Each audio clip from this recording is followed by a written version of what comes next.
வந்துட்டார் உத்தம புத்தர். பரம்பரையா இதுக்காகவே வாழ்றவங்க நாங்கள். உன்ன மாதிரி பிச்சைக்கார பசங்களெல்லாம் அவ்வளோ ஈஸியாக உள்ள விட்டுடுவோமா? உங்கள் லெவலுக்கு வேலை செய்யுங்கடா. என் சக்திக்கு மீறின ப்ராஜெக்ட்னு சொல்லிட்டு அப்படியே ஓடிடு. நான் உனக்கு 5 இல்லைனா 10 தரேன். இல்லை என்னடா பண்ணுவ?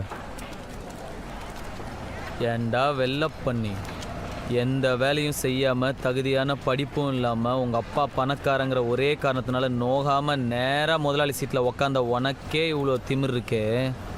அப்பா அம்மா கஷ்டப்பட்டு ஸ்கூலுக்கு டொனேஷன் கட்டி எல்கேஜிலேருந்து 10வது வரைக்கும் ஃபெயில் ஆகாமல் படித்து 10வதுல ஈஸியான குரூப்பெல்லாம் விட்டுட்டு இந்த குரூப் எடுத்தால் தான் இன்ஜினியர் ஆக முடியும்னு கஷ்டமான குரூப்பாக எடுத்து ஃபிசிக்ஸ்க்கு ஒரு டியூஷன், கெமிஸ்ட்ரிக்கு ஒரு டியூஷன், மேக்ஸுக்கு ஒரு டியூஷன் ரோடாக அலைஞ்சு அதுக்கு ஃபீஸ் கட்ட பெற்றவங்கள வேறு ரோடாக அலைய விட்டு பப்ளிக் எக்ஸாமில் பாஸ் ஆகிறதுக்கு நைட்டெல்லாம் ஃப்ளாஸ்கில் டீ வச்சு படித்து காலையில் அலாரம் வச்சு எந்திரிச்சு படித்து அதில் வாங்குற மார்க்லாம் பத்தாமல் டிஎன்பிசி எக்ஸாமுக்கு வேறு தனியாக ஒரு 2 மாதம் உட்காந்து படித்து அதில் வாங்குற கட் ஆஃப் மார்க் யூஸ்லெஸ்ஸாக போய் அம்மா நகையை அடமானம் வச்சு காலேஜில் சீட்டு வாங்கி ஃபர்ஸ்ட் இயர்லேருந்து 4th இயர் வரைக்கும் வச்ச அரியர்லாம் 4th இயரில் மொத்தமாக கிளியர் பண்ணி இந்த சொசைட்டிக்குள்ளே நுழைஞ்சா இந்த சொசைட்டி என்ன வேலை இல்லைன்னு செருப்பால் அடித்து ரோடாக வேலை தேடி அலைஞ்சு 3 வருஷம் 4 வருஷம் வீட்டில் தண்டமாக உக்காந்து அப்பா என்ன தண்டச்சோறுன்னு திட்டி சாப்பிட்ற ஒவ்வொரு வாய் சாப்பாடும் தொண்டையில் சிக்கி வலிச்சு இறங்கி எவனோ ஒரு புண்ணியவான் கடைசியில் ஒரு நல்ல மனுஷன் எனக்கு வேலை கொடுத்து அதையும் பிடிக்க நினைக்கிற உன்ன மாதிரி ஒரு புறம்போக்கெல்லாம் சமாளிச்சு